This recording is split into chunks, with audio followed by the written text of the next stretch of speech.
நீ முத்தமிட்டு படிந்த ஈரத்தில் இப்போது வழி புத்துழந்த பாக்கான் பொங்கலே போடு போடு பூக்கின்றன.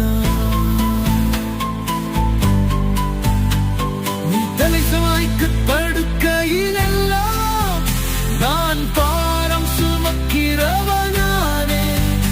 அதை ஒருவர் பாக்கியம் என்றார், அது முதல் அவரை தேடிக் கொண்டிருக்கிறேன். இன்னும் கற்றிடைத்த பாடில்லை ஒருவேளை அவன் வழித்தடத்தை கண்டடைந்திருக்கலாம்.